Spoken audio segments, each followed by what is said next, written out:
अस्सलामुअलैकुम। लेक्चर 1 कैफ 1 का स्टार्ट करते हैं जी। FAR 1 हमारा सब्जेक्ट है ये। माशाल्लाह से आप हज़रात, ख़वातीनो हज़रात जो हैं वो तशरीफ़ लाए हैं PRC से, तो वेलकम।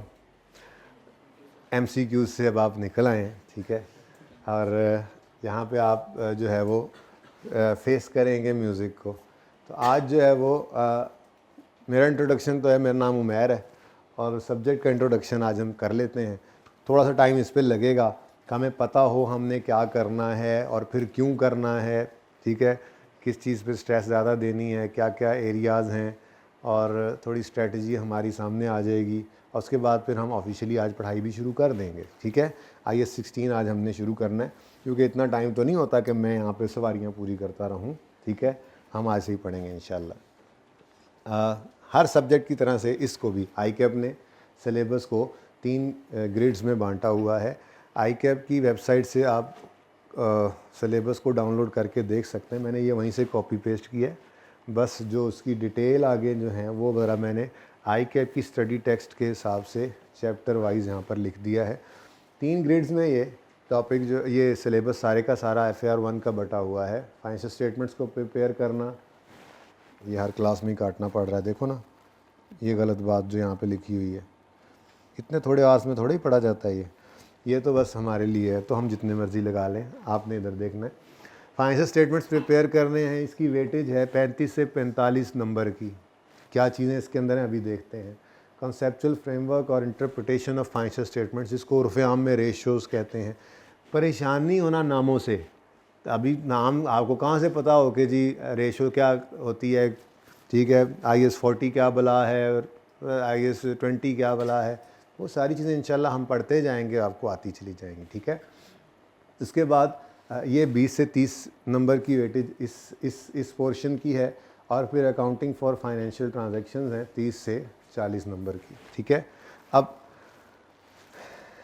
अगर बात करें इसको चैप्टर वाइज, ICAP की स्टडी टेक्स्ट के चैप्टर्स और हमारी बुक के चैप्टर्स नंबर सेम हैं, इसलिए ये इस FAR 1 के अंदर आपको सेम ही मिलेंगे, ठीक है।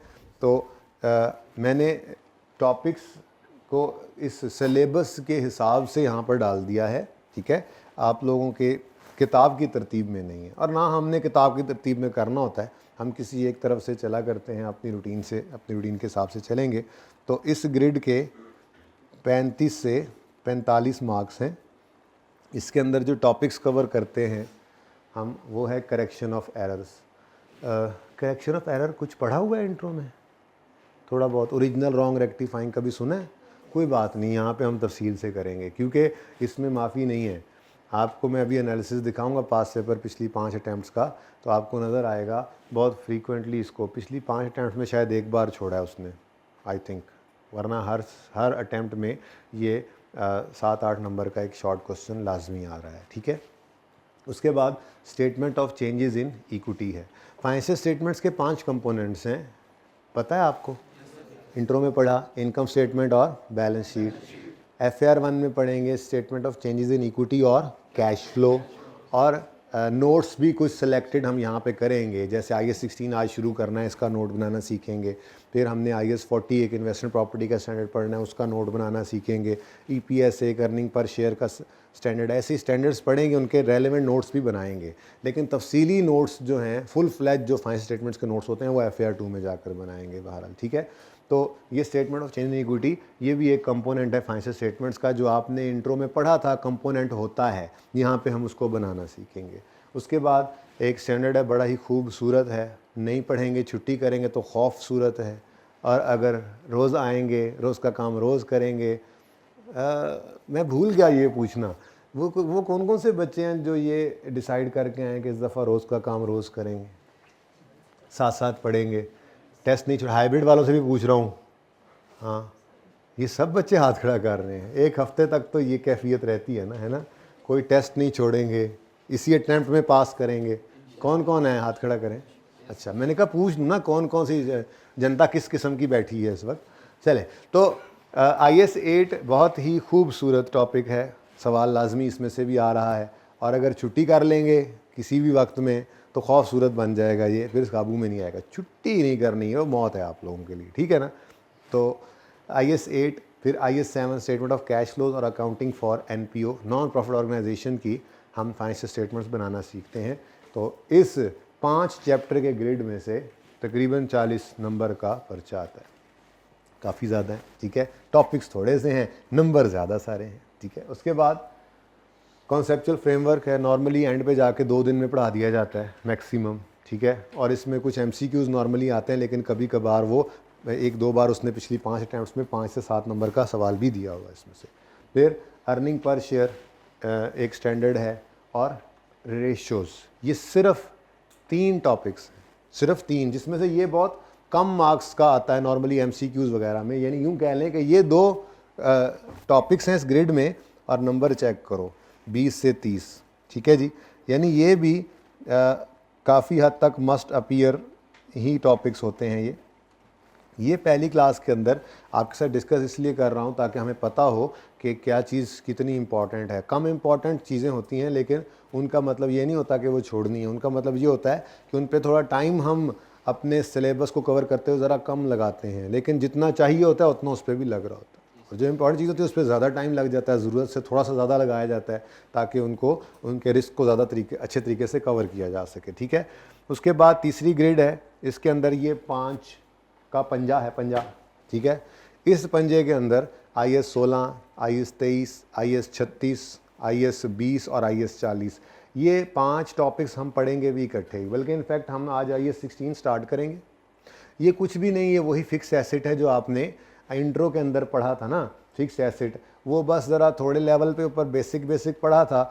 अब उससे जो इंटरनेशनल अकाउंट, IES क्या होता है ये समझाऊंगा आपको जब नाम लिखूंगा इसका। इंटरनेशनल अकाउंटिंग स्टैंडर्ड है, ठीक है ना। तो जो स्टैंडर्ड इसके साथ डील करता है वो स्टैंडर्ड डिटेल से हमने यहाँ पे पढ़ना है। जो इंट्रो में आपने पढ़ा है वो भी इंशाल्लाह आपको मैं थोड़ा सा रिवाइज़ करवाऊँगा पहले हफ्ते के अंदर, ताकि सब एक ही फुटिंग पे, एक ही फॉर्मेटिंग पे, एक ही जो है वो एक ही ग्राउंड के ऊपर, एक ही बुनियाद पे आ जाएं।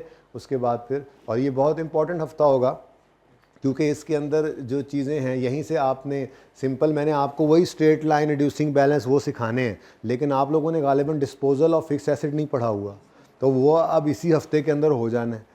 तो मैं बुनियाद से तो उठाऊंगा, एक आध दिन स्ट्रेट लाइन वही वाला नज़र आ रहा होगा आपको जो पिछला इंट्रो में आपने पढ़ा था, वो पढ़ाना ज़रूरी है। इंट्रो में जो आपने पढ़ा है मेरा FAR 1 के अंदर अगर वो यूज़ होगा तो मैं उसको पढ़ाऊंगा। बस मैं इतना नहीं कर सकता कि मैं आपको ये बताऊं कि बच्चों एसिड बढ़े तो डेबिट, हाँ एंट्री में मैं बोल रहा होता हूँ कि एसिड बढ़ रहा है डेबिट करो, लेकिन ये आपको मैं करवाने बैठ जाऊँ कि जनरल एंट्रीज सिखाता हूँ, चलो आओ जी जनरल एंट्रीज में डेबिट क्रेडिट की नेचर क्या है, तो वो इंट्रो में आप सीख के हैं। थोड़ी सी माफ़ी बस वो मुझे देनी पड़ेगी आपको। बाकी जो टॉपिक्स वहाँ वाले इधर यूज़ हो गए। इन्वेंट्री यहाँ पे नहीं है सिलेबस में, आपने देखा यहाँ पे कहीं इन्वेंट्री नज़र आया IS 2, वहाँ पढ़ आए हैं, लेकिन यहाँ पे यूज़ होगा तो जितनी ज़रूरत है मैं उसको करवाऊँगा। पीरियोडिक परपेचुअल सिस्टम समझाऊँगा, FIFO को बताऊँगा आपको, NRV के लॉस की बात करूँगा, जनरल एंट्री जो सीखी थी यहाँ करवाऊँगा आपको।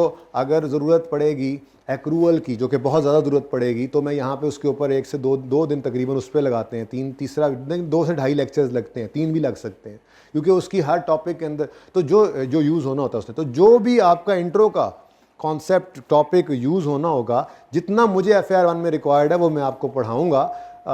आपने पढ़ा हुआ है, आपकी मेहरबानी है, उसके अंदर ये होगा कि आपको थोड़ा सा आसानी महसूस होगी उसको समझने के लिए, पर मैंने वो पढ़ाना ही होता है। जितने भी टॉपिक्स आपके bad and doubtful debt, correction of error में जाके यूज़ होना है।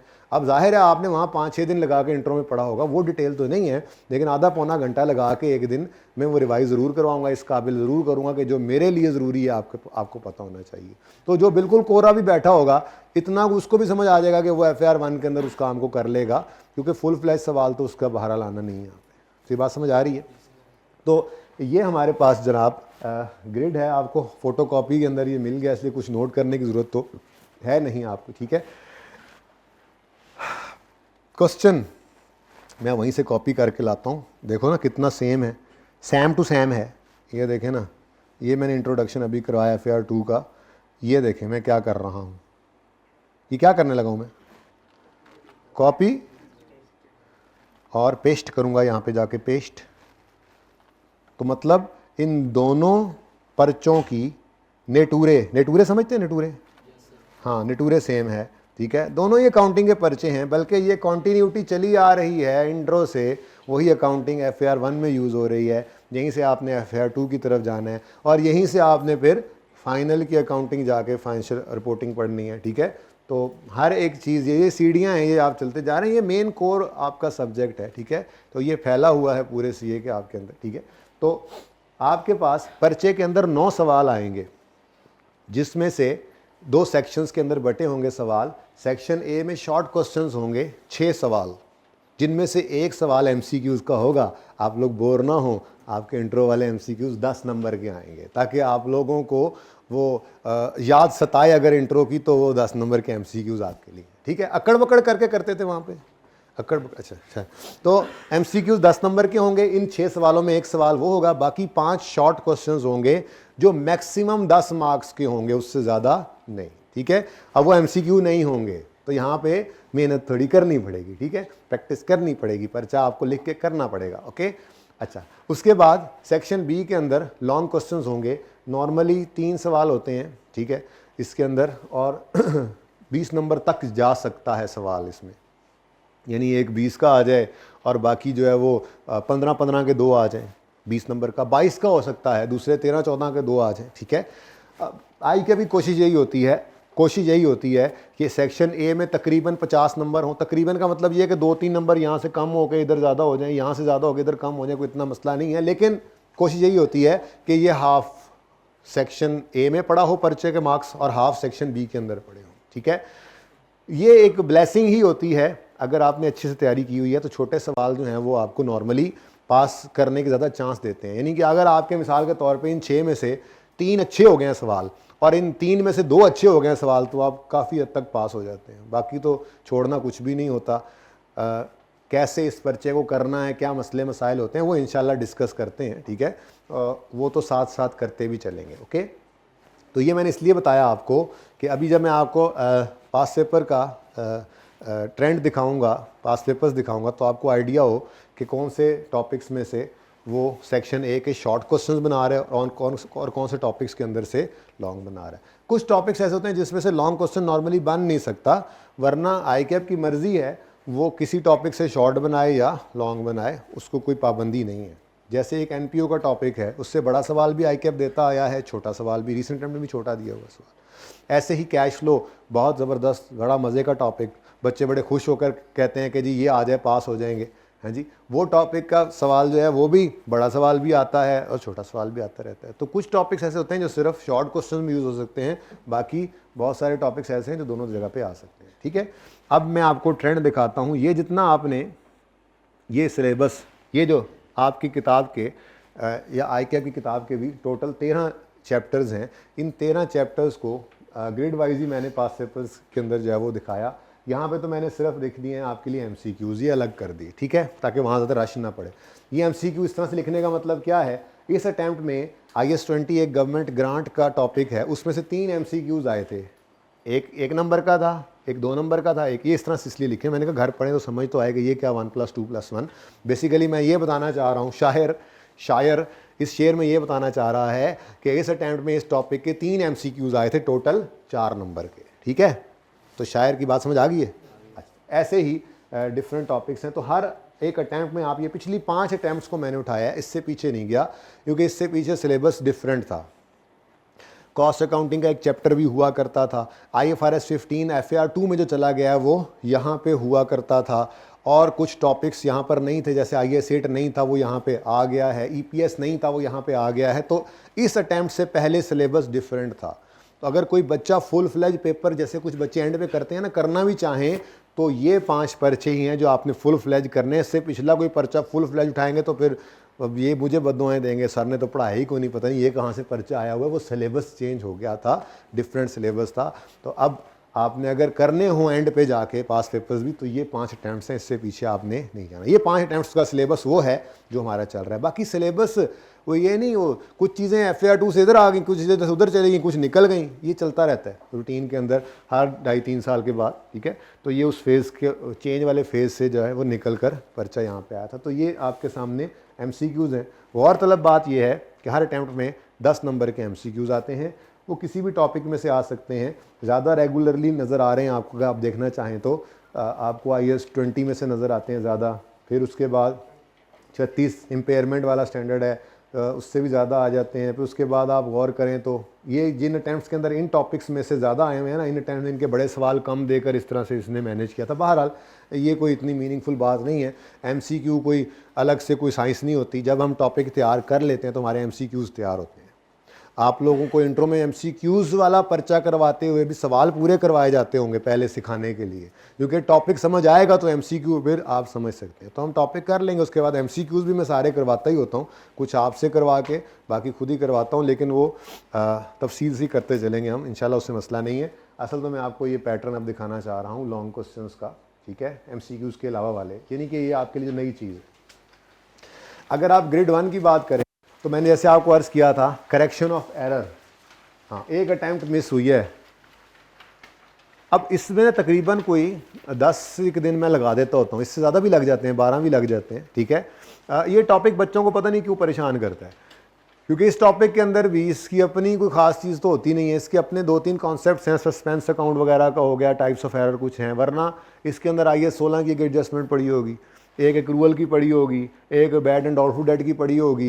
इस तरह से 3-4 टॉपिक्स की एडजस्टमेंट्स पड़ी होंगी, गलतियाँ होंगी, सही करनी होगी, तो बच्चे परेशान होते हैं उसमें। हालांकि परेशानी की बात नहीं, इंशाल्लाह नहीं होंगे अल्लाह ने चाहा तो, क्योंकि अब आपको पता है कि इसमें से 8 नंबर का सवाल तो पक्का ही दे रहा है वो, ठीक है। एक अटैम्प्ट मिस हो सकता है, आप वाली फिर मिस हो जाए, क्या कह सकते हैं, ठीक है। लेकिन कभी भी आपने ये ट्रेंड ये काफ़ी होता है कि पिछली 5 अटैम्प्ट्स के अंदर 4 में उसने इसका सवाल दिया है, और जिस एक अटैम्प्ट में उसने नहीं दिया, अब पता नहीं उसके अंदर कोई और पेपर के अंदर सवाल को डिफरेंट दे गया होगा, जिस वजह से उसको काम वो नहीं चला सका होगा इधर से, वरना हर दफ़ा वो पूछता आ रहा है इसका। और इसके अंदर 2-3 तरह के सवाल हैं, 2-3 टाइप के टेस्टिंग करता है वो, 3 तरह की, हाँ, जिसमें से 2 तरह की टेस्टिंग हो चुकी है, तीसरी अभी भी बाकी है। तो तीसरी बाकी है, क्या पता वो इस आपके इंतज़ार में हो, ठीक है। तो इंशाल्लाह जब टॉपिक पे पहुंचेंगे तो मैं आपको बताऊंगा हर टॉपिक के अंदर किस किस तरह से मैक्सिमम टेस्टिंग की टाइप्स हैं उसकी, वो मैं आपको साथ साथ बताता रहता हूं। वो अलग से कोई उसकी क्लास नहीं होती, वो साथ साथ ही हर टॉपिक के अंदर पता होता है हमें कि जी इस टॉपिक में से इस तरह के सवाल है। जैसे करेक्शन ऑफ एरर है, इसके अंदर में आपको वो कहेगा रेक्टिफाइंग एंट्रीज़ कर दो, सही करना है, या वो यूं भी कह सकता है कि प्रॉफिट के ऊपर इम्पैक्ट बता दो रेक्टिफाइंग एंट्री का क्या होगा, या वो आपको इनकम स्टेटमेंट बैलेंस शीट कहे बनाकर दे दे और कहे इसको सही वाली को बना दो गलतियां सही करने के बाद। ये 3 तरह के सवाल हैं। अब इसमें डिस्क्रिप्शन के कोई थ्योरेटिकल टाइप सवाल नहीं है, किसी और टॉपिक में वो भी आ जाते हैं। बात समझ आ रही है? तो हर टॉपिक के अंदर इंशाल्लाह हम भी देखते जाएंगे। फिलहाल तो मैं आपको सिर्फ ये बताना चाह रहा हूँ कि ये 13 चैप्टर हैं, 13, इन 13 चैप्टर्स में से जो छोड़ दिया ना वो पर्चे में लाजमी आता है, ये पक्की बात है, ये मैं आपको दिखा रहा हूँ सिर्फ आज, ठीक है। उसके बाद statement of change in equity, ये अलग से सीखना है, सिर्फ 3 दिन इस पे लगाने हैं, 3 शायद लगे, 2 दिन में हो जाता है, तीसरे दिन फाइनल हो जाता है ये, ठीक है।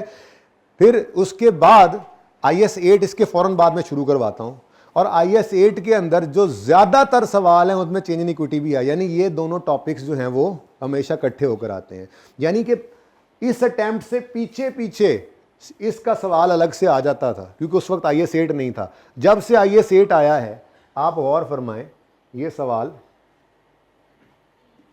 मिक्स होके आ रहा है। इस अटेम्प्ट में मिस किया था इसने इस टॉपिक को, इन दोनों को ही, ठीक है। वरना आप देखें ये दोनों टॉपिक से 9 नंबर का, 15 नंबर का सवाल भी आया, 9 नंबर का, 20 नंबर का ये रिसेंट अटेम्प्ट में सवाल आया पड़ा इसमें से, ठीक है। तो इंपॉर्टेंस का अंदाज़ा करें, एक आधी अटेम्प्ट मिस हो जाना कोई इंपॉर्टेंस कम नहीं कर देता, ठीक है। उसके बाद IAS 7 कैश फ्लो का सवाल है, 8 नंबर का भी आया शॉर्ट क्वेश्चंस में, और लॉन्ग क्वेश्चन भी आया। ये आपकी अटेम्प्ट जो आ रही है उससे पीछे ये मिस हो गया है। तो जब ये इस तरह का बड़ा टॉपिक, मेन टॉपिक मिस हो जाए तो फिर ये हॉट फेवरेट बन चुका होता है, और जो ज़्यादा अरसे से ना आ रहा हो वो सुपर हॉट बना होता है, ठीक है ना, कि वो तो ICAP भी देख रहा है, बच्चा कहेगा ऐ नहीं आंदा, इसी को दें, वहीं से बजाता है, ठीक है ना। तो आपने छोड़ना कुछ नहीं बेटा। मैं टाइम मिला तो इस वीकेंड पे मैं कुछ देख लूँगा, कुछ सिलेक्टिव आपके लिए, या पहले भी टाइम मिल गया किसी वक्त में तो मैं आपको कमेंट्स 2-1 दिखा दूंगा ICAP के, वरना आप खुद वेबसाइट पे जाएं, आप पिछली 2-3 अटैम्प्ट्स के कमेंट्स उठाकर देख लें। जो जनरल कमेंट्स होते हैं, क्वेश्चन वाइज जनरल कमेंट्स होते हैं, उसके अंदर ICAP ने आपको यही लिखा हुआ ICAP की तरफ से नज़र आएगा कि बच्चा सिलेक्टिव स्टडी कर रहा है, बच्चे को पता ही नहीं है कॉन्सेप्ट्स का, कुछ क्वेश्चंस को पता ही नहीं कि क्या करना है, सिलेक्टिव स्टडी करके जाते हैं, वो फेल हो रहे हैं, इस वजह से ये बच्चे फेल हो रहे हैं, तो सिलेक्टिव स्टडी का कोई चक्कर नहीं है, यहाँ पे कुछ भी नहीं छोड़ के जा सकते आप। जो छोड़ के गए उसका अपना सवाल नहीं है, दूसरे सवाल में ऐसे मिक्स हो जाएगा कि अगर वो नहीं आता तो आपका दूसरा सवाल भी नहीं होगा, तो आप तो मारेंगे ना, ठीक है। तो छोड़ के जाओगे कुछ? हाँ भाई, क्लास पढ़नी नहीं आई, आधी क्लास तो आई नहीं हुई है, 150 बच्चा इनरोल्ड है इस क्लास के अंदर, और देख लें आप सूरत हाल। यानी उन्होंने कहा कोई नहीं, आज पहला दिन है, नींद आई हुई है, सहरी के बाद सोए हुए हैं, रोज़ा लग रहा है, अब यहाँ इतने चिल किए हुए हैं एसी के, मैं कह भी नहीं रहा आहिस्ता करो, मुझे पता है कि प्यास लग जानी है मुझे भी या आपको भी, तो आओ इधर आके, सोना ही है इधर आके सो जाओ, क्योंकि मुझे पता है आ जाओगे तो सोने में देना कोई नहीं तो आप लोगों ने आते रहना है प्लीज़। अच्छा, आइस 7 कैश फ्लो मेन एक टॉपिक है, बड़ा अच्छा टॉपिक है, बच्चे बड़ा पसंद करते हैं। पहले 3 दिन तो बिल्कुल पसंद नहीं करते, समझ नहीं आ रही थी हो की रहा साढ़े नाल, चौथे दिन समझ आती है तो कहते हैं यार टॉपिक हो तो कैश फ्लो है जी। उसके बाद एनपीओ एक अटैम्प्ट बीच में से मिस भी किया उसने, बाकी ये शॉर्ट क्वेश्चन में दे रहा था, लॉन्ग क्वेश्चन भी दिया इस दफ़ा, फिर इसने एक शॉर्ट क्वेश्चन ही इसका दिया है।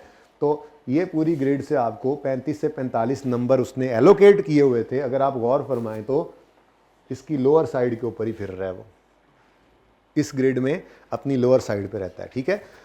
तो इसका मतलब आप इस बात को राइट ऑफ नहीं कर सकते कि ये दोनों इकट्ठे नहीं आ सकते। देखो ये आए हुए हैं दोनों इकट्ठे, दोनों मेन टॉपिक्स हैं इस ग्रिड के, दोनों इकट्ठे भी आए हुए हैं, इसमें अभी भी गुंजाइश है इसके पास, ये इसको 40-45 तक लेके जा सकता है, दोनों सवाल बड़े भी दे सकता है। बस आपने अपनी तरफ से अपना दिमाग नहीं लगाना इस मामले में, वो उस्ताद पे छोड़ना है कि किस चीज़ पे ज़्यादा स्ट्रेस देना है, किस पे कम देना है। छोड़ना तो कुछ है ही नहीं ना, वो तो पक्का वही आना है जो आपने छोड़ना है।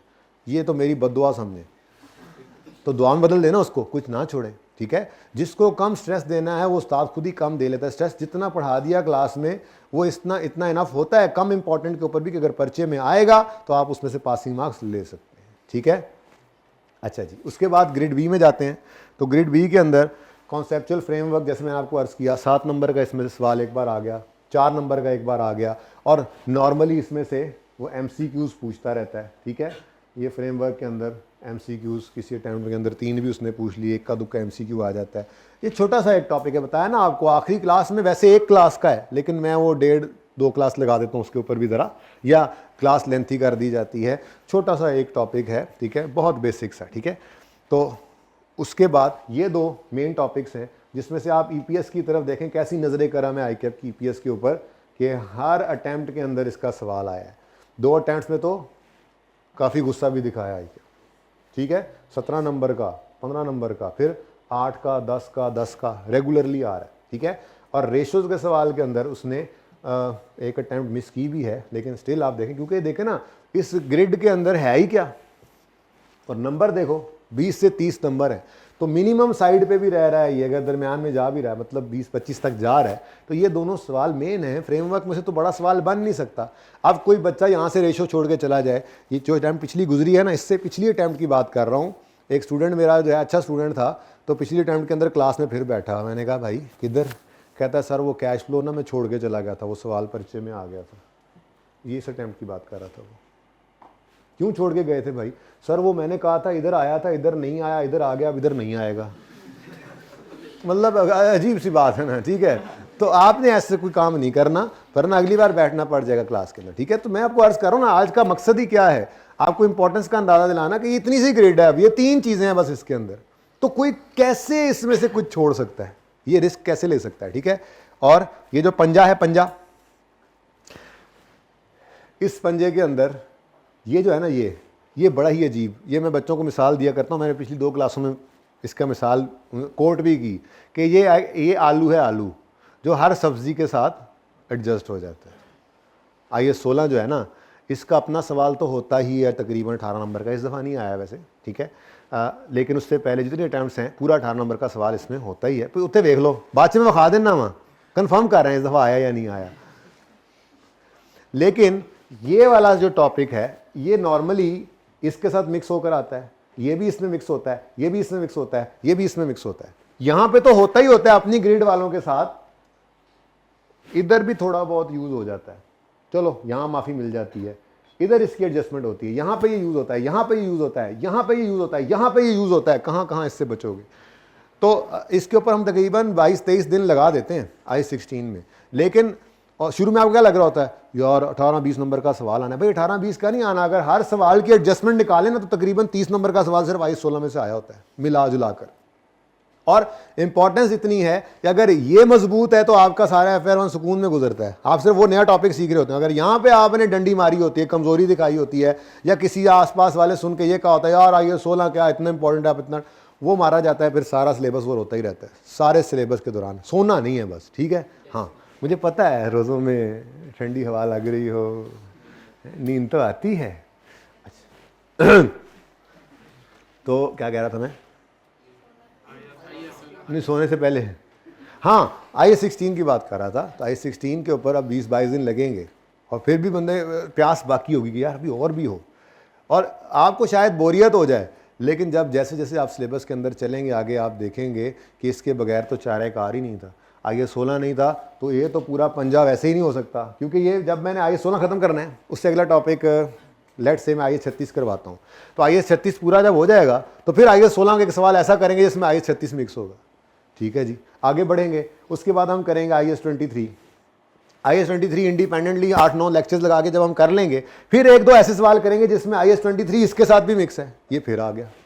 फिर उसके बाद IS-20 पे जाएंगे, 4-5 दिन लगा के IS-20 अलग से तैयार करेंगे, फिर एक सवाल ऐसा उठाएंगे जिसके अंदर ये भी मिक्स होगा, ये भी मिक्स होगा, ये भी मिक्स होगा, कहाँ जाएंगे फिर। तो देख लेते हैं ज़रा वैसे अब इसको भी, ठीक है। IS-20 गवर्नमेंट ग्रांट जो है ये 7-8 नंबर का सवाल आ रहा था, इस अटैम्प्ट के अंदर उसने इसको थोड़ा सा मिस किया है, ठीक है।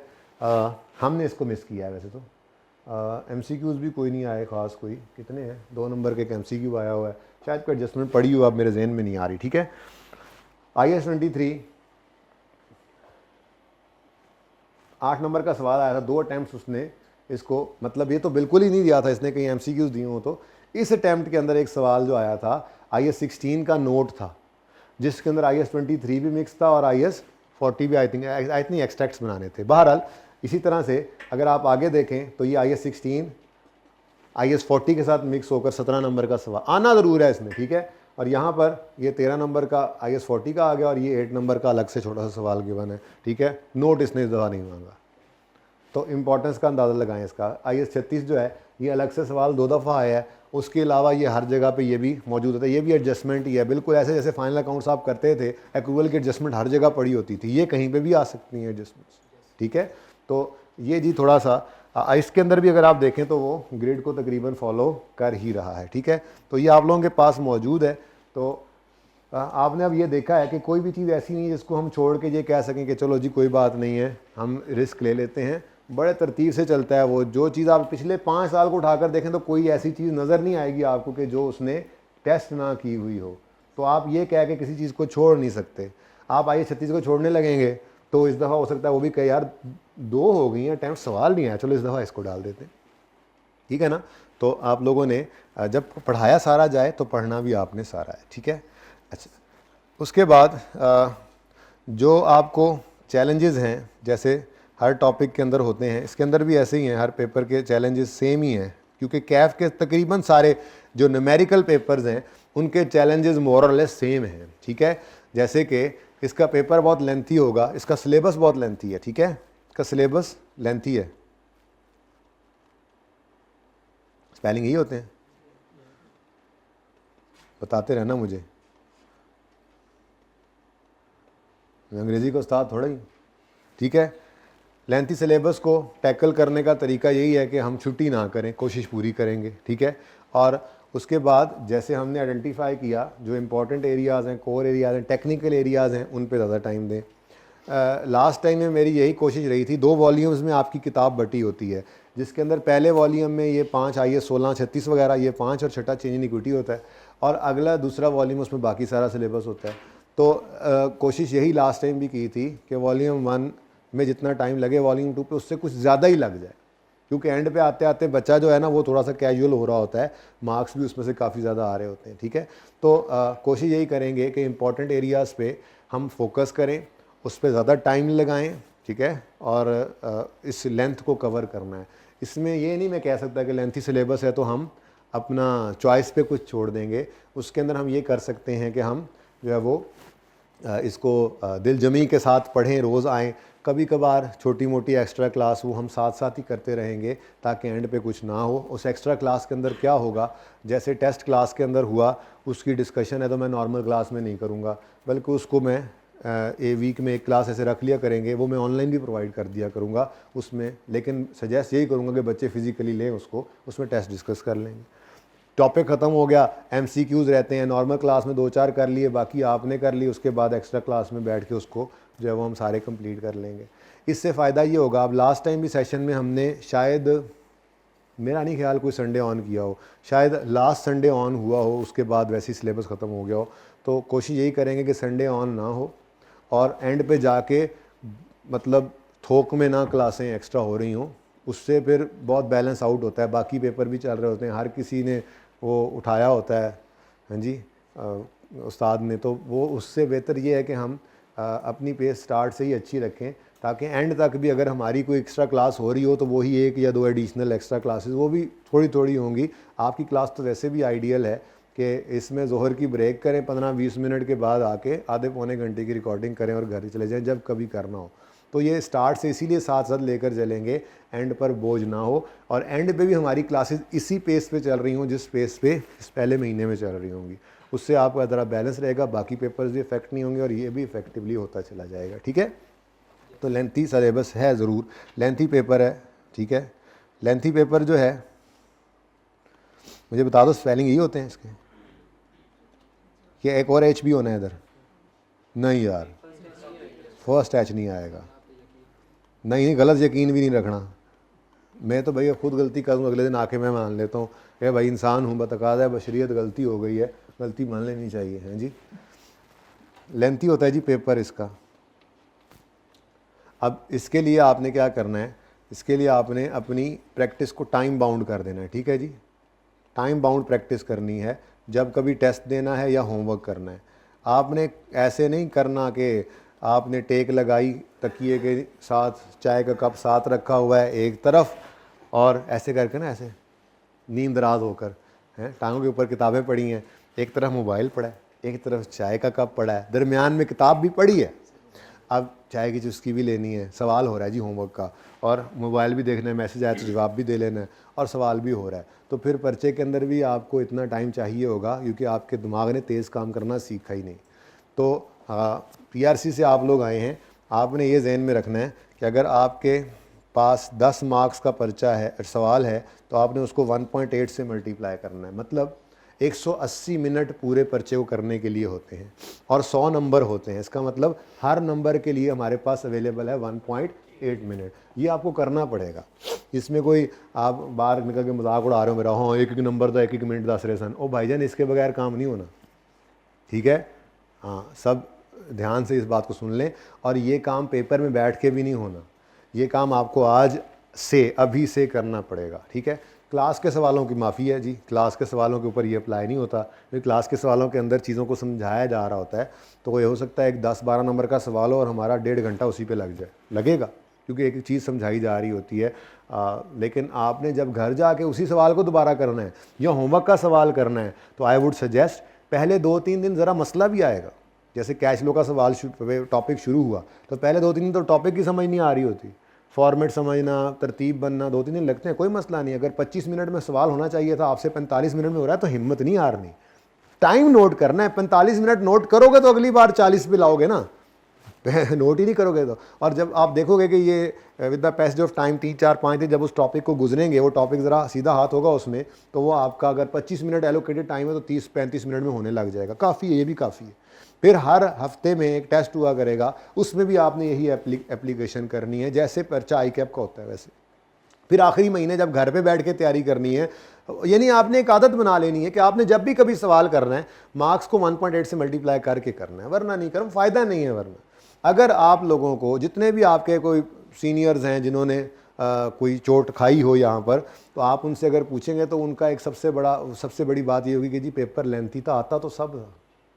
यानी अगर 4 घंटे दे देना तो सारे पास हो जाए, 3 घंटे 15 मिनट के अंदर वो पर्चा नहीं हो सक रहा होता। उसकी सबसे बड़ी वजह यही होती है कि आपने अपने दिमाग को आदत नहीं डाली इस टाइम प्रेशर की। तो ये डे 1 से डालनी है ताकि पर्चे में ये आपके लिए कोई नई चीज़ हो ही ना, ये नॉर्मल हो। ठीक है, सही है। तो इस काम को हमने लेंथ ऑफ पेपर को हमने इस तरह से जो है वो कर लेना है कवर, ठीक है जी। अच्छा, अगली बात, बाकी इसके अंदर हमारी कोशिश यही होगी कि हम जो है वो, वैसे तो अकाउंटिंग के अंदर है भी ऐसा ही, ठीक है, लेकिन उसमें भी हम मज़ीद कोशिश ये करेंगे कि मैं तो बच्चों से CMA के अंदर अर्ज़ कर रहा था कि CMA में नॉर्मली कहा जाता है कि स्टार्टिंग पॉइंट डिफरेंट होता है, तो वहाँ पर भी हम सेम स्टार्टिंग पॉइंट की तरफ चले गए हैं। तो ये तो फिर अकाउंटिंग, फाइनेंशियल अकाउंटिंग है, इसमें हमारी कोशिश यही होगी, ये मेरी कोशिश ये होती है कि मेरी क्लास का बच्चा कभी मुझे ये कहता हुआ ना सुनाई दे कि सर कैश फ्लो का सवाल समझ नहीं आती, शुरू कहाँ से करना है। मैं मिसाल के तौर पे एक टॉपिक का नाम लिया, कोई भी टॉपिक हो सकता है, तो उसको मैं कैसे कवर करूँगा, हम ऐसे कवर करेंगे उसको कि हम जिस तरह से पहला सवाल कैश फ्लो का करेंगे अपनी क्लास में, जब आखिरी सवाल कर रहे होंगे उस कैश फ्लो का या उस टॉपिक का, तो वो उसी फॉर्मेट पे, उसी तरतीब पे हो रहा होगा। जैसे पहले सवाल को शुरू किया था जिस चीज़ को पहले लिखकर, यानी फॉर्मेट बनाना है जो, उसी तरतीब पे आखिरी सवाल भी कर रहे होंगे। तो आपको पर्चे के अंदर ये नहीं सोचना पड़ेगा कि कैश फ्लो का सवाल आया तो शुरू कहाँ से करें। आपको पता होगा कि हमेशा हमने हर सवाल कैश फ्लो का ऐसे ही शुरू किया है, तो हम इसको इस तरह से टैकल कर लेंगे इंशाल्लाह, ठीक है। अच्छा, उसके बाद जी बुक आपको मिल जाएगी, वॉल्यूम 1 पता कर दें जी, अवेलेबल हो गया तो आज ही लेकर जाएं। वैसे मैंने आपको जो हैंड आउट दिया है उसके अंदर क्वेश्चन इतने की हैं कि शायद आज तो पूरे ना हो, लेकिन कल तो हो ही जाएंगे। बुक बहरहाल आपके पास होनी चाहिए। साथ के साथ हम थेरी जो है वो, इस दफ़ा मेरी कोशिश है कि साथ के साथ हम जो कॉन्सेप्ट पढ़ाऊँ मैं वहाँ से टिक करवा दिया करूँगा कि ये पढ़ लें आप, ठीक है। बाकी थेरी थ्रेटिकली ये पूछ सकता है, कुछ सवालों को ही 10, 12, 15 नंबर तक थेरी पूछ सकता है, लेकिन उस थेरी के अंदर ये कहेगा कि एसिड की डेफिनेशन बताओ, डेप्रिसिएशन की डेफिनेशन बताओ, ये ज़रा मुश्किल बात है, ऐसा काम नहीं होता। हाँ, ये ज़रूर होता है कि वो एक सिचुएशन दे देगा कि एक कंपनी है, उसने एक एसिड ख़रीदा और गवर्नमेंट की ग्रांट भी रिसीव हुई है, और कंपनी ने वो शर्तें पूरी नहीं की जो गवर्नमेंट ने लगाई थी, तो गवर्नमेंट ने वापस ले ली ग्रांट। बताओ क्या इसका अकाउंटिंग ट्रीटमेंट है, बताओ, डिस्कस, डिस्क्राइब, एक्सप्लेन। तो वहाँ पे आपको थोड़ी थेरी, इस तरह की थेरी होगी, लेकिन उसके पीछे भी ज़ाहिर है आपके पास कॉन्सेप्ट होगा तो थेरी होगी आपके सामने, ठीक है। तो वो इंशाल्लाह आपको बताऊंगा जिस टॉपिक के अंदर थ्रेटिकली भी आ सकते हैं, ठीक है।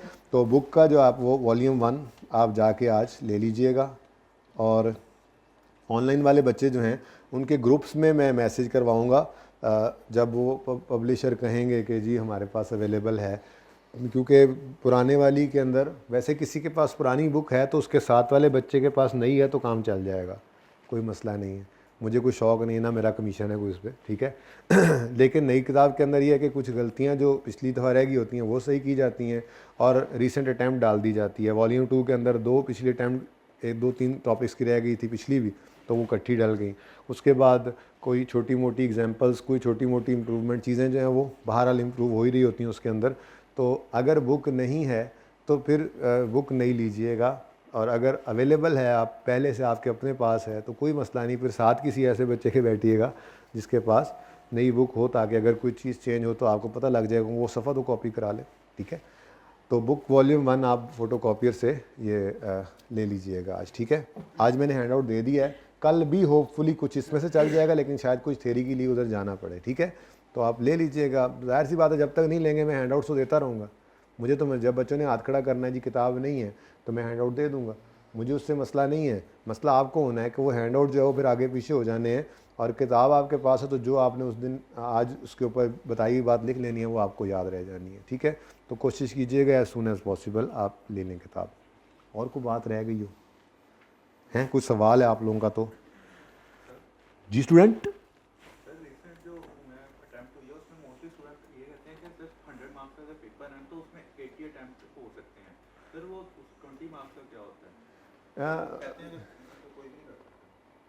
वो ये नहीं करते ना सारा सेशन। आप उनसे ये पूछना कि क्या आपको वो 20 नंबर आते नहीं थे? ये मैंने तो आज तक नहीं सुना। तो मतलब आप FAR2 की क्लास तकरीबन 150 बच्चा बैठा हुआ था, उनमें से किसी से पूछ लेना। जो मैं ये नहीं कह रहा कि मैं अपने बच्चों को फीडबैक करने बच्चों से पता लेता है, शहर के बच्चे तो नहीं ले जाता, ठीक है ना। तो उनसे जब भी पूछा तो उन्होंने यही कहा, या तो हम छोड़ के गए और कुछ उसमें से आ गया तो मसला हुआ, या सर टाइम मैनेज नहीं हुआ। देखो, जब आपको सब कुछ पढ़ा दिया जाना है, जब आपको पढ़ाया सब कुछ जाना है, तो फिर आपकी तरफ से किसी एक टॉपिक की प्रैक्टिस में कमी है। ड्यूरिंग स्टडीज़ को छुट्टी की किसी टॉपिक में और उस टॉपिक की कमज़ोरी रह गई, वो प्रैक्टिस ना हो पाई, या पर्चे में जाने से पहले उसको आपने आखिरी महीने में रिवाइज़ नहीं किया, ठीक है, तो या तो ये वजह हो सकती है, ठीक है, या फिर टाइम इशू हो सकता है। वरना जब सारा कुछ पढ़ा दिया जाता है तो ये पॉसिबल नहीं होता। हर सवाल आप 60-70% सही कर सकते हैं। ऐसा कोई टॉपिक होता ही नहीं है जिसमें से आपको कोई सवाल आधे से ज़्यादा सही ना हो। आपने जब तैयारी सारी की होती है तो हर टॉपिक का सवाल आधे से ज़्यादा सही हो सकता है, और 100% सही करने का कहता कौन है? तो आप ये ना कहें कि 20 नंबर का पर्चा हमें आता ही नहीं होता। 20 नंबर का जो सवाल मिसाल के तौर पे एक आपने छोड़ा है, या तो वो टाइम मैनेजमेंट कैसे छोड़ेंगे, या फिर आपका वो टॉपिक तैयार नहीं है। अगर तैयार है तो आप उसको शुरू ज़रूर करेंगे। हाँ, अब वो सवाल पूरा सही होता है या नहीं होता, ये तो ज़रूरी है भी नहीं। आप हर सवाल आधे से ज़्यादा सही कर लें तो अल्टीमेटली आप पास हो जाएंगे। और ICAP अपनी मीटिंग के अंदर, हर मीटिंग के अंदर हमसे भी यही कहता है कि बच्चों को ये बात समझ नहीं आती कि अगर हम हर सवाल आधा सही कर लें तो हम पास हो जाएंगे, ठीक है। तो ऐसा ही है, आपने पूरी तैयारी करनी है जी। और कोई सवाल? और कोई सवाल तो नहीं करना भी ना। अच्छा जी, आज हम स्टार्ट करने जा रहे हैं जी IAS 16 property plant and equipment.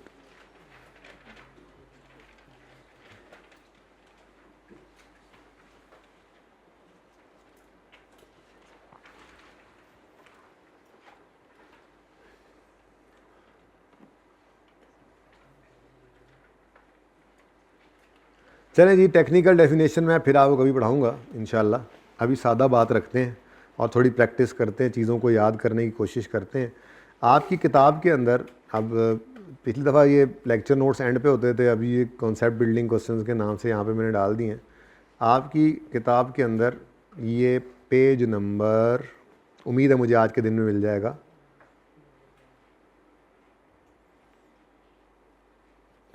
Start हो रहे हैं जी।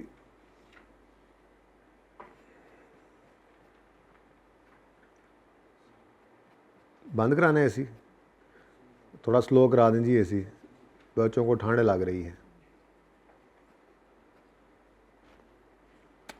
जी। बच्चों, ये पेज नंबर 141 से स्टार्ट हो रहे हैं क्वेश्चंस।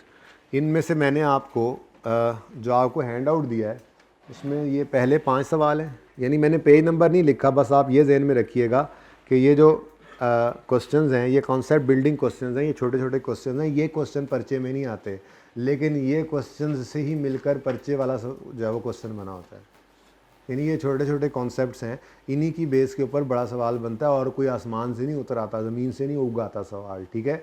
तो हम ये बेसिक, और ये तकरीबन काफ़ी टॉपिक्स के अंदर हमारी तरतीब यही होगी कि हम कॉन्सेप्ट बिल्डिंग क्वेश्चन छोटे छोटे करते हुए बढ़ते चले जाएंगे।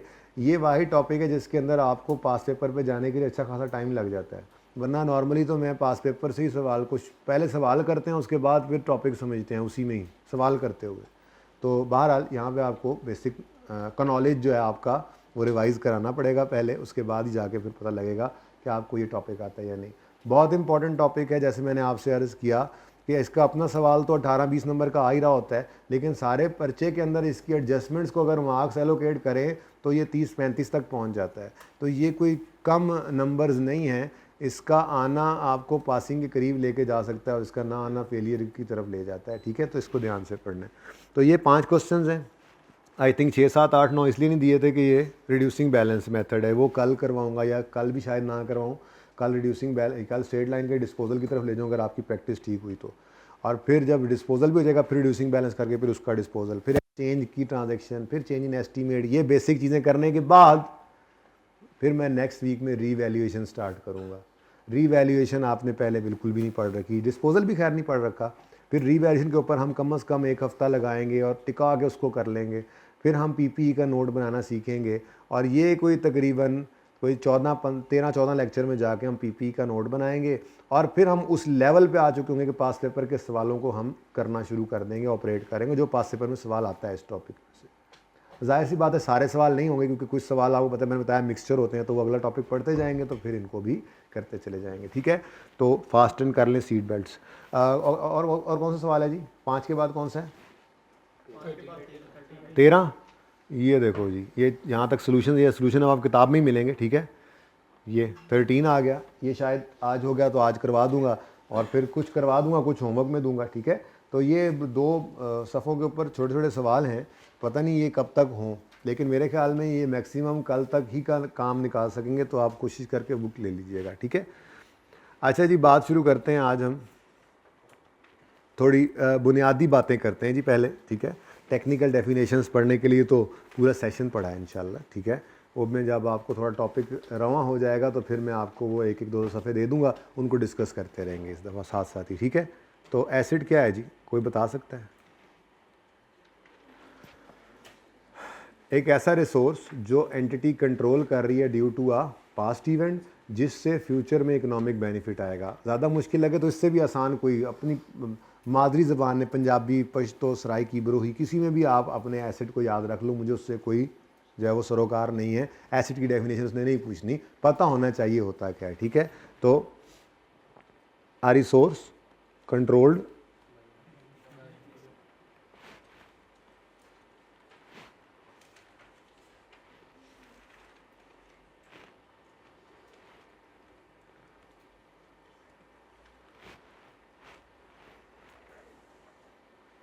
अच्छा जी बच्चों, a resource controlled by entity due to a past event, a resource controlled, शायद आपने यूँ पढ़ा हो रिसोर्स ओन्ड बाय, ओन्ड से ज़्यादा अच्छा लफ्ज़ है कंट्रोल्ड, बात तो वही है, ठीक है। पास्ट इवेंट शायद आपने वो सादा डेफिनेशन में बचपन वाली में ना पढ़ो, पास्ट इवेंट की वजह से ही आपके कंट्रोल में कोई चीज़ आती है ना। जैसे ये पेन मेरे कंट्रोल में है, मतलब मेरी मलकियत में है, इसका पास्ट इवेंट क्या होगा? मैं और कि तो कुछ डाका मार के ले आया, खरीदा ही होगा। तो पास्ट इवेंट क्या है? परचेज। नॉर्मली होता भी परचेज ही है, ठीक है। तो a resource controlled by the entity, जिस एंटिटी की बात कर रहे हैं उसके कंट्रोल में है, due to a past event, ठीक है जी। A resource controlled by the entity as a result of past event, as a, ज़्यादा बेहतर लफ्ज़, as a result of a past event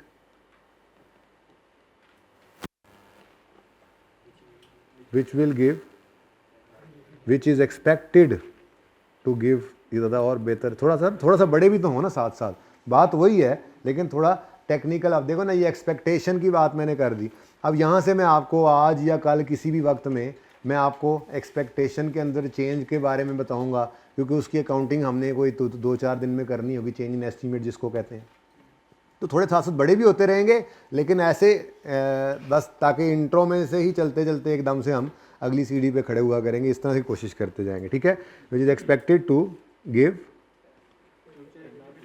future economic benefit, एक ज़्यादा मुश्किल कर दिया मैं तो लिखने लगा था, which is expected to give benefit in future, ये ज़्यादा ईजी नहीं है है, benefit in future, economic benefit ही है बस, ठीक है। अच्छा, ये बेनिफिट जो है ना, अब ये 2 तरह का हो सकता है, आपको पता है लेकिन आपको ये पता नहीं है कि आपको पता है, ठीक है ना।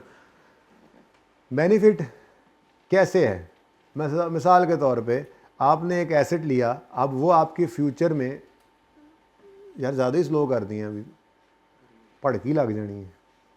अच्छा जी भाई, ये एजाज भाई, ये ना कितने पे थे पहले? मेरे ख्याल में इनको 23 पे कर दें, 23 पे कर दें। अच्छा, क्या कह रहा था मैं? रटा भूल गया याद कर।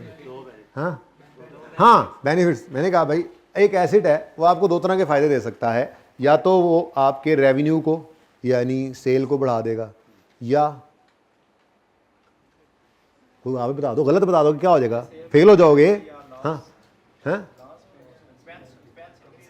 एक्सपेंस को बढ़ाना ये बेनिफिट है, कम, अच्छा कॉस्ट कम करेगा, एक्सपेंस कम करेगा, यानी आपके रेवेन्यू का बढ़ना भी फ़ायदा है और आपकी कॉस्ट का कम होना भी। जैसे भाई बात कर रहे, कॉस्ट की सेविंग कैसे हो सकती है? मिसाल के तौर पे पहले मैं ये एक मार्कर बनाने के लिए एक बंदे को 500 रुपये की मजदूरी दे रहा था, मैंने एक मशीन लगा ली, अब वो मशीन जो है इसी तरह का एक पेन जो है वो 200 रुपये के अंदर बना देती है, तो 300 रुपये की सेविंग आई। बोलो, पेन तो वही बन रहा है, तो शायद सेल तो वही हो रही है, लेकिन कॉस्ट की सेविंग भी क्या है, एक बेनिफिट है। ठीक है, तो बेनिफिट दो तरह से हो सकता है, कभी काम आ जाएगा, आज तो नहीं है ज़रूरत इसकी इतनी, बस एसिड क्या होता है ये पता होना चाहिए, लेकिन चलो ठीक है। बेनिफिट दो तरह का होता है, इंक्रीज इन रेवेन्यू या इनकम। इंक्रीज इन इनकम लिख देता हूँ ज़रा, इनकम या reduction in expense, decrease in या रिडक्शन इन। आपका रिसोर्स, आपकी इनकम, जो आपने रिसोर्स लिया है, कंट्रोल किया है due to a past event, वो आपको फ्यूचर में बेनिफिट देगा। बेनिफिट रेवेन्यू बढ़ा के दे दे, इनकम बढ़ा के दे दे, या कॉस्ट सेव करके दे दे। ठीक है, कॉस्ट सेव करके दे दे। रिडक्शन इन कॉस्ट ज़्यादा बेहतर लफ्ज़। चलो क्या लिखना पसंद करोगे आप बताओ, रोज़े से पढ़ने आए, बोलो कॉस्ट लिखोगे एक्सपेंस लिखोगे? कॉस्ट। ठीक है जी। अच्छा, अब ये जो फ्यूचर है जी, फ्यूचर, ये फ्यूचर जो है ये मोर देन 1 ईयर होता है, तभी तो इसको हम फिक्स्ड एसेट भी कहते हैं। प्रॉपर्टी प्लांट इक्विपमेंट के अंदर जो टेंजिबल एसेट्स होते हैं, ठीक है, ये जो बेनिफिट इन्होंने देना होता है फ्यूचर के अंदर, ये मोर देन 1 ईयर बेनिफिट दे रहे हैं। अगर कोई एसेट जो है वो हमें 1 साल के अंदर अंदर फ़ायदा दे तो हम उसको प्रॉपर्टी प्लांट इक्विपमेंट नहीं कहते, वो एक करंट एसेट होता है। ठीक है, तो which is expected to give benefit in future. ठीक है, अब ये फ्यूचर जो है मोर देन 1 ईयर है। ठीक है, चलो अगर आप एसिड की ही बात कर लो तो इधर से ही 2 निकाल लेते हैं। वैसे तो ये आपने बचपन में अब पढ़ी हुई बात है, ये तो अब टाइम ज़ाया करने वाली बात होगी आपकी। अब मैं क्या करूँ, आपका टाइम कीमती भी बड़ा है। ठीक है, तो ये जो बेनिफिट फ्यूचर में आना है, अगर ये बेनिफिट जो है विद इन 1 ईयर, ये लेस देन और इक्वल टू भी 1 ईयर में, आप ये ना कहना सर बराबर 1 साल हो, तो बराबर 1 साल तो करंट, बस ठीक है। ओके, तो बेनिफिट जो है वो अप टू 1 ईयर हो,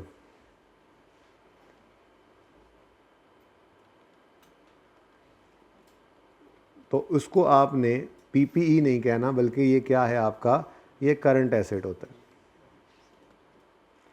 नॉर्मली डेटर्स, इन्वेंट्री वगैरह इसमें आते हैं। ठीक है, और अगर बेनिफिट की जो लाइफ है, ठीक है, ये बेनिफिट जो है ये अगले कई साल पे फैला हुआ है, benefit for more than 1 year, तो इसको आप नॉन करंट एसेट कहते हैं।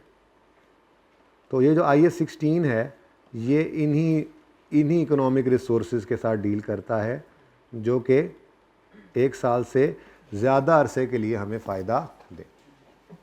समझ में आती है बात? ठीक है, अच्छा, अब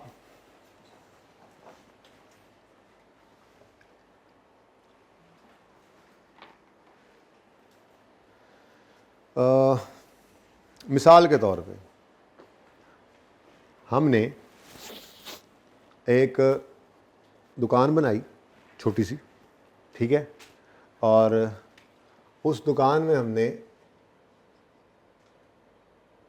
मैं वो आपका तफसील वाला ट्रेडिंग अकाउंट नहीं बना रहा, ठीक है ना। हमने छोटी सी दुकान बनाई है, उस दुकान के अंदर हमने मिसाल के तौर पे ये मार्कर बेचने वाली दुकान हमने बनाई, ठीक है। अब स्टॉक छोड़ो फ़िलहाल, ठीक है ना, बस सादा बात, हमने मार्कर ख़रीदे और मिसाल के तौर पे मार्कर ख़रीदे हमने 150 रुपये के, और उनको हमने 200 रुपये में बेच दिया, ठीक है। दुकान तो हमारी किराए की थी, लेकिन वहाँ पे हमने एक AC भी लगाया ताकि ग्राहक आए तो उनको ठंडी ठंडी हवा लगे और उस सुकून से यहाँ बैठे मार्कर पसंद करें, पसंद करके ले जाएं, ठीक है। अब वो जो AC था हमारा, वो AC 500 रुपये का हमने ख़रीदा था, तो ये भी हमने इधर से लेस कर दिया, ठीक है। और आंसर क्या आता है? आंसर बताओ तो सही। हाँ 450 माइनस, चलो दुकान बंद करो, चले चलो, लॉस आ गया जी, दुकान खोली और लॉस आ गया, ठीक है ना। यही करते थे ना इंट्रो में आप लोग, यही करते थे इंट्रो में। यानी आपने अगर कोई अच्छा चलो थोड़ी सी बात और बढ़ाते हैं। आपने ये एक्सपेंस जो किया ना, ये तो आपने किया ना जी, परचेज किया, ठीक है, चलो मैं परचेज करता हूँ और ये सारे के सारा बिक गया, इसलिए सारा एक्सपेंस भी बन गया, ठीक है। आपने बिजली का बिल भी पे किया, इलेक्ट्रिसिटी, बस इलेक्ट्रिसिटी एक्सपेंस भी आपने पे किया 50 रुपये। हाँ जी, अब बताओ, थोड़ा डिफरेंट कर दें, 500 होते 588 करना एक ही हो गया, ठीक है। 25 रुपये जी, 475 का लॉस आ गया। चलो जी दुकान बंद करें। आपने उसको फाइनेंशियल स्टेटमेंट बनाकर दी, इनकम स्टेटमेंट। दुकानदार ने कहा भाईजान तुम तो सीए कर रहे हो, तुमने सही बनाई होगी, मुझे तो लॉस आ गया, मैं दुकान बंद करके जा रहा हूँ। क्या ये सही है? क्या ये सही है? ये 2023 के अंदर ये था, ठीक है। अच्छा, अब दुकान 2024 में भी है। 2024 में हमने इस दफ़ा ज़्यादा मार्कर ख़रीदे, ठीक है जी, 225 रुपये के मार्कर ख़रीदे और उनको हमने 375 रुपये का बेच भी दिया। लेकिन दोबारा एसी ख़रीदने नहीं गए और इस बार बिजली भी ज़रा महंगी हो गई थी, 35 रुपये बिल भी आया। बताओ जी, बेटा छोड़ो ना, अभी कहाँ एसी गया, एसी सारा एक्सपेंस आउट कर दिया है। 1 अब क्या ये दोनों साल जस्टिफाई कर रहे हैं? दोनों साल जस्टिफाइड हैं? कोई मसला है? मसला ही तो निकालना है, फिर अब सही वाला काम भी करते हैं ना, ठीक है जी। बेटा क्या ये जस्टिफाइड है ट्रीटमेंट जो हमने किया? ये एसी मिसाल के तौर पे हमने अगले 5 साल इस्तेमाल करना था। कितने साल? 5 साल तक इस दुकान में एसी लगा रहना है और 5 साल तक यहाँ पर ग्राहक आके मार्कर ख़रीदते रहेंगे। यानी ये रिसोर्स हमें अगले 5 साल फ़ायदा दे रहा है। तो अगर इससे आने वाला फ़ायदा अगले 5 साल पे फैला हुआ है, तो क्या इसकी सारी कॉस्ट को यहाँ पे एक्सपेंस आउट करना सही है? ये मैचिंग कॉन्सेप्ट की वायलेशन है। किसकी? हाँ मुझे पता है आपका दिल उसी लफ्ज़ पे जा रहा है जो मैं अभी लिखता हूँ, डेप्रीसिएशन, लेकिन मैं आपको कॉन्सेप्चुअली एक बात समझा रहा हूँ कि मसला कहाँ से शुरू हुआ है। आप ये दोनों एक्सपेंस हैं, ये भी कॉस्ट है, electricity cost, AC cost, cost ही है ना। दोनों में फ़र्क क्या है? बिजली की कॉस्ट में क्या फ़र्क है एसी से? इन दोनों में क्या फ़र्क है? 2023 के अंदर ये बिजली का खर्चा हुआ, ये एसी खरीदा, दोनों में क्या फ़र्क है? बिजली करंट एसेट है, मैं एक्सपेंस की बात कर रहा हूँ। हालात देख लो अपनी इंट्रो के। एक्सपेंस बेटा यूज़ अप कर लिया है हमने एक रिसोर्स, बिजली इस्तेमाल हो चुकी, तो ये तो एक्सपेंस बनता था। लेकिन क्या ये एसी आते साथ ही सारा फ़ायदा कड़म करके इसने दे दिया? ये तो दुकान में अगले 5 साल लगा रहेगा और इस दुकान में ग्राहक आते रहेंगे और ये चीज़ें खरीदते रहेंगे, तो इस एसी ने हमें अगले 5 साल तक फ़ायदा देना था। तो ये कॉस्ट इनकर हो चुकी है, इसको एक्सपेंस कहते हैं। और ये जो कॉस्ट है ये इससे फ़ायदा ले चुके आप, लेकिन इससे आपने अभी फ़ायदा लेना है। तो अगर सारी की सारी कॉस्ट आपने आज एक्सपेंस आउट कर दी, तो ये वाला प्रॉफिट बेचारा रो रहा होगा और अगले वाला जो है वो छलांगे लगा रहा होगा। हालांकि इस कॉस्ट का फ़ायदा सिर्फ इस सेल को नहीं मिला, इस कॉस्ट से फ़ायदा इधर इधर इधर इधर इधर अगले 5 साल तक आना है। तो मसला क्या आया? मैचिंग कॉन्सेप्ट की वायलेशन है। ये क्या है? तो फिर हमने कहा ऐसी कॉस्ट, ऐसा खर्चा जिससे हमें अगले कई साल तक फ़ायदा मिलना हो, उसको आपने एक्सपेंस आउट नहीं करना होता, ठीक है जी। बल्कि उसको आपने क्या करना है? कैपिटलाइज करके एसेट बना लेना है और जितने साल उसने फ़ायदा देना है उतने साल पर डिस्ट्रीब्यूट कर देना है उसकी कॉस्ट को। यानी जिसको आपने डेप्रीसिएशन का नाम दिया था ना, वो डेप्रीसिएशन क्या थी? वो allocation of cost of asset थी over useful life of asset. Allocation cost की करो उसकी लाइफ के ऊपर, यानी जितने साल उससे फ़ायदा आना है उतने साल जो है वो कॉस्ट उसकी बांट दो। जैसे मैंने कहा कि 5 साल तक इस एसी से फायदा आना है, तो 2025, 2026, 2027, मैं कहता हूं जी स्ट्रेट लाइन हर साल। अच्छा, 500 रुपए का खर्चा किया था, इस खर्चे ने कंट्रीब्यूट करना है अगले 5 साल की सेल्स में, तो इसकी जो कॉस्ट है वो सिर्फ 100 रुपये हर साल की बननी चाहिए। और वो एसी कॉस्ट नहीं होगी, बल्कि वो क्या होगी, उसको क्या कहते होते हैं, डेप्रीसिएशन। अकोमुलेटेड इधर नहीं आती, हाँ जी, ये एक्सपेंस आता है इधर। ठहर जाओ, मैं ज़रा यार थोड़ी सी जगह बना लूँ है, ताकि ज़रा वो नज़र आ जाए आपको। ऊपर वाला मैं मिटा ना दूँ। 25, 35, अच्छा जी, ये नाम है इस सिस्टमैटिक एलोकेशन का, कोई भी रख देते आप, अकाउंटेंट ने इसका नाम रख दिया डेप्रिसिएशन। शुरू में साथज़ा कराम आपको इंट्रो के अंदर यूं भी समझाते होंगे प्यार से कि बेटा ये वैल्यू ऑफ एसेट के अंदर कमी है। ये क्या है जी, ये 475 था ना, एसेट की वैल्यू में कमी ड्यू टू इस्तेमाल। बिल्कुल सही है, उस वक्त के लिए ये सही था, लेकिन अब आप बड़े हो गए, अब आप टेक्निकल बात को समझें। डेप्रिसिएशन क्या है, ठीक है, एसेट इस्तेमाल होने की वजह से वैल्यू लूज़ कर रहा है, यही है डेप्रिसिएशन। लेकिन असल बात क्या है, असल कहानी ये है कि आपने आज एक कॉस्ट इनकर की है जिससे आपने फ़ायदा उठा नहीं लिया, लाइक बिजली, बल्कि जिससे आपने फ़ायदा उठाना है अगले 5 साल। अगले 5 साल रेवेन्यूज़ के अंदर ये एसी भी कंट्रीब्यूट करेगा, तो फिर अगले 5 साल के रेवेन्यूज़ के अगेंस्ट इसकी कॉस्ट भी आनी चाहिए। यही तो मैचिंग कॉन्सेप्ट था। तो अगर सारा 500 यहाँ डाल देंगे तो मैचिंग कॉन्सेप्ट की वायलेशन हो जाएगी, ठीक है। और उसकी वजह से आपके ये प्रॉफिट्स डिस्टर्ब हो जाएंगे। पहले साल का लॉस आ रहा है और अगले सालों में ज़्यादा प्रॉफिट आ रहा है, जो कि सही पिक्चर नहीं है। तो आपने क्या करना है, फिर आपने 100 करके 10 रुपये 10 रुपये 10 रुपये आंदे जाओ थे, ठंडे ठार दिल बहार। अच्छा जी, पार्ट टाइम ये करता हूँ मैं, ठीक है जी। बेटा ये नहीं करना, ठीक है, ये नहीं करना। Where is the reds, this is not allowed, okay, ठीक है। बाकी सारे खर्चे उसी हिसाब से आएंगे और उसी हिसाब से प्रॉफिट्स आते चले जाएंगे। तो ये जो हमने 500 की कॉस्ट को 5 साल के ऊपर तकसीम किया है, इस कॉन्सेप्ट को कहा जाता है डेप्रिसिएशन।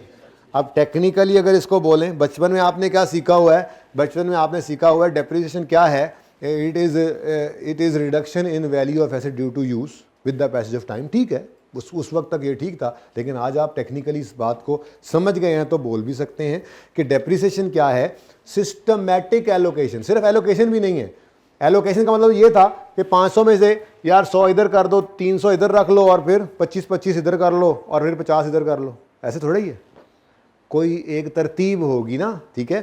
तो एलोकेशन हो सिस्टमैटिकली। कुछ मेथड्स हैं जो आज स्टार्ट करेंगे, उसमें से एक, ठीक है। तो systematic allocation of cost of asset over it's useful life is called depreciation, ठीक है। तो डेप्रिसिएशन की डेफिनेशन हमने रिवाइज की।